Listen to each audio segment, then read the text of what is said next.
आपणकर जदि तुला राशि होइथाए तेबे एही भिडियोटी को थरे मात्र शेष पर्यंत देखंतु।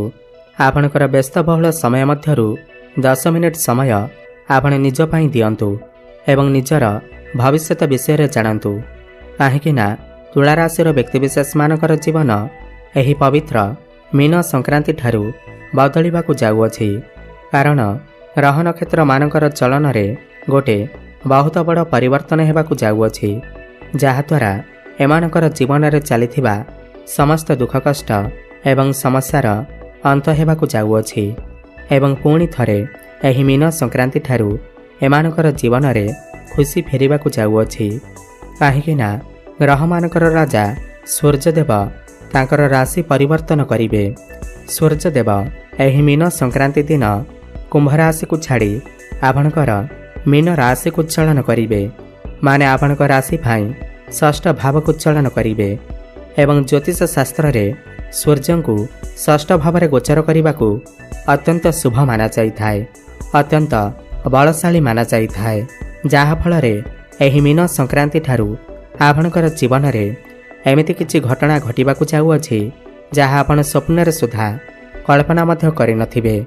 आपणकर जीवन रे सेही सबु खुशी खबर आपण को मिलिबाकू जाउअछि जहा आपण दीर्घ दिन धरि आपणकर मन भितरे इच्छा प्रकाश करिथिले। एही मीन संक्रांति परे आपण को विभिन्न दिगरु बड़ आर्थिक लाभ हेबार अछि। आपण को अनेक क्षेत्ररु खुशी खबर मिलिबार अछि एवं आपणकर भाग्य रे किछि बड़ परिवर्तन हेबाकू जाउअछि। तेबे आसंतु जानिबा एही मीन संक्रांति ठारू आपणकर जीवन रे कौन सबु बड़ परिवर्तन हेबार अछि।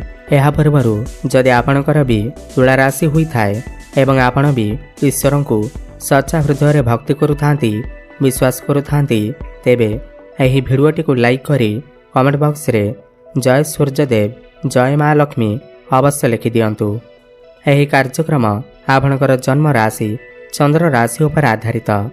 आपणकर जदि तुला राशि होइथाए, आपणकर जदि भी तुला लग्न होइथाए, आपण एही भिडियोटी को देखि परिबे। देखंतु एही मीन संक्रांति ठारू सूर्य आपणकर षष्ठ भाव को चलन करिवे, जे कि आपणकर राशि पाई एकादश भावर मालिक अटंती, आपणकर लाभ भावर अधिपति अटंती। जेहेतु पूर्वरु सूर्य आपणकर पंचम भाव थिले, जहा फल रे आपणकर प्रेम जीवन रे आपणकर शिक्षा क्षेत्र रे समस्या देखा देउथिला। आपणकर बहुत अधिक आर्थिक समस्या देखा देउथिला। ऋण करजर भार आपणकर ऊपर बढ़ी जाइथिला। किंतु एही मीन संक्रांति परे जेतेबेले सूर्य आपणकर षष्ठ भाव को चलन करिवे एवं बलवान अवस्था को आसिबे, तो आपणकर समस्त ऋण करजरु आपणको मुक्ति मिलिब। एवं जदि भी आपण किछि लोन नेबाकू चाहुछंती, ताहा आपणकर व्यापार वाणिज्य पाई हेउ, आपणकर शिक्षा क्षेत्र पाई हेउ, आपणको बहुत सहजरे लोन मध्य मिलिजिब।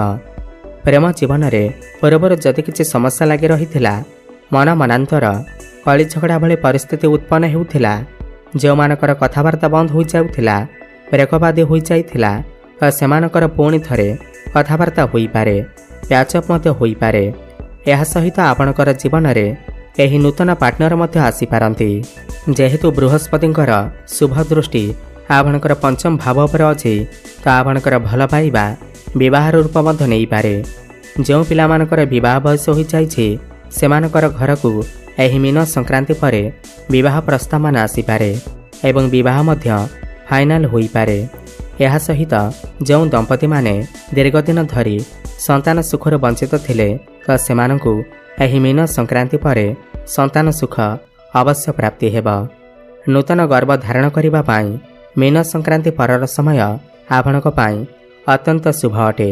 काहेकिना बृहस्पति वर्तमान मार्गी चलन करुछंती एवं बृहस्पति हेउछंती ज्ञानर कारक ग्रह, बुद्धिर कारक ग्रह।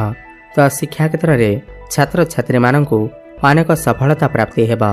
सेमाने सेमानकर शिक्षा क्षेत्र रे बहुत बड़ परिवर्तन करिवे। पूर्वर जदि आपणकर मन पाठपढ़ारे लागु नथिला, मन आपणकर डाइवर्ट हेउथिला, पाठपढ़ारे परिश्रम कला परे मध्य आपणकु सेतिकी सफलता मिली पारु नथिला, एही मीन संक्रांति परे पाठपढ़ारे निश्चिंत भावरे आपणकर मन लागिब। पाठपढ़ारे आपण बहुत बड़ सफलता प्राप्ति करिवे।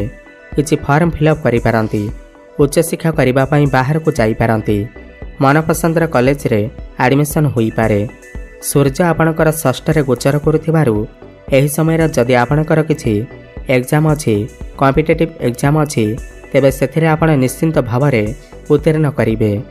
एही समय जदि आपण किछि कॉम्पिटिशन में भाग नेउछंती, क्रीड़ा क्षेत्र में भाग नेउछंती, तेबे आपणको निश्चिंत भाव में शुभफलर प्राप्ति हेबा।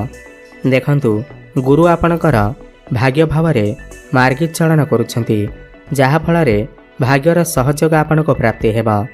भाग्य बल आपण जो भी काम हाथ देवे से आपको सफलता प्राप्ति हेबा। अटिक रहिथिबा आपणकर समस्त कार्य पुणी थर चालू हेबाकु लागिबा। यह सहित एही समय आपण किछि भूमि, जमी, प्रॉपर्टी, नूतन जानवाहन क्रय करिपारंती, नूतन गृह निर्माण करिपारंती। गृहरे किछि शुभ मांगलिक कार्यर आयोजन होई पारे। आपण किछि धार्मिक स्थान को बा दूर स्थान को यात्रा करिपारंती। एही समय रे कर्मक्षेत्र में मध्य बहुत बड़ परिवर्तन आसीबा। जो व्यक्तिविशेष माने दीर्घ दिन धरी प्रमोशन अपेक्षा थिले, नूतन चाकरीर संधान रे थिले, तो बेरोजगारी युवक युवती मानकु नूतन कर्म प्राप्ति हेबा, नूतन चाकरी प्राप्ति हेबा एवं आपणकर प्रमोशन मध्य होई जिबा।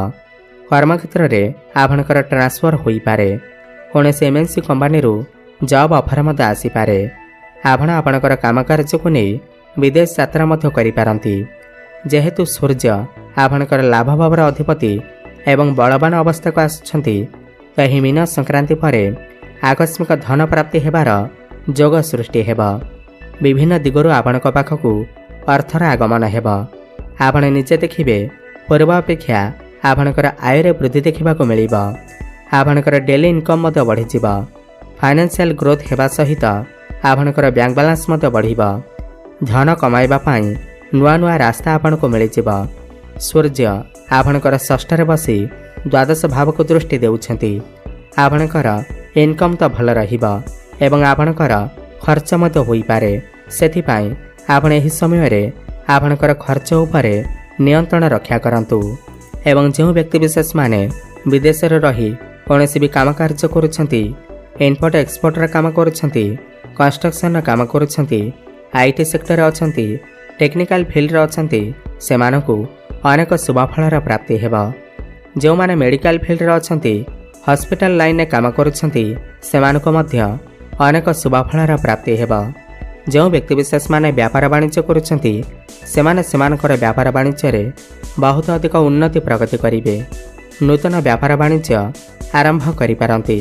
पार्टनरशिप रे किछि व्यापार मध्य आरंभ करिपारंती, जहाँ भविष्य रे अनेक गुड़िए लाभ आनी कर देबा। एही समय रे पूर्वर लगी रहितबा स्वास्थ्यगत समस्यारू आपण को मुक्ति मिलिबा। आपण स्वास्थ्यवान अनुभव करिवे। जदि आपण ऑनलाइन काम करुछंती, डिजिटल मार्केटिंग रे काम करुछंती, फाइनेंस क्षेत्र रे अछंती, मॉडलिंग, कला साहित्य क्षेत्र रे अछंती, तेबे आपण को निश्चिंत भाव में शुभफलर प्राप्ति हेबा। एही मीन संक्रांति पर आपण को किछि गुप्त स्रोतरू धन मध्य प्राप्ति होई पारे। पौत्रिक संपत्ति मध्य लाभ प्राप्ति होई पारे। तेबे अधिक शुभफल प्राप्ति करबा पाई आपण प्रत्येक दिन शुक्रंकर बीज मंत्र जप अवश्य करंतु। ओम द्रांग द्रिंग द्रंग सह शुक्राय नमः 108 थर प्रत्येक दिन जप करंतु। प्रत्येक दिन संध्यारे हनुमान चालीसार पाठ करंतु एवं प्रत्येक दिन ओम नमः शिवाय एही मंत्रर जप अधिकରୁ अधिक करंतु।